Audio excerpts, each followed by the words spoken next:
অনেকটা দিন পর আজকে আমি ক্যামেরায় আসলাম। আজকে মহাসপ্তমী। প্রত্যেককে জানাই শারদীয়ার প্রীতি ও শুভেচ্ছা।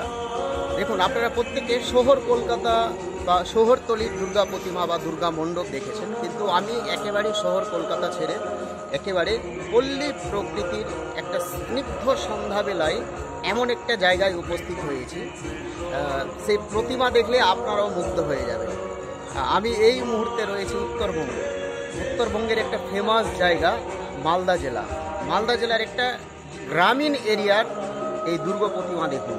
এত সুন্দর দুর্গা প্রতিমা আপনারা দেখলে অত্যন্ত খুব ভালো লাগবে আপনাদের। এই যে প্রতিমা দেখুন, আমি ক্যামেরা পার্সনকে বলবো খানিকটা জুম করে। এই যে দেখুন,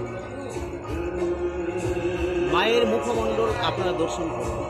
মনে হচ্ছে শহর কলকাতার কোন একটা প্রতিমা, কিন্তু না, আমরা একেবারে পল্লী প্রকৃতির একেবারে মাঝখানে এসেছি। প্রথমে আপনারা ঠাকুর দেখুন, এই যে কোলাবউ গণেশ ঠাকুর দেখুন, মা দুর্গা এবং মা দুর্গার যে পরিবার কার্তিক গণেশ, প্রত্যেকটা প্রতিমার মুখমণ্ডল দেখুন। প্রতিমা দেখে আপনারা অত্যন্ত মুগ্ধ হবেন এবং খুব ভালো লাগবে। আরও প্যান্ডেলের বাইরের জায়গা কিছু আমরা দেখাচ্ছি। দেখুন, মনে হবে না কোনো যানজট বা কোনো ভিড়ভাড়। আমি ক্যামেরা পার্সনকে বলছি সুন্দরভাবে দেখানো।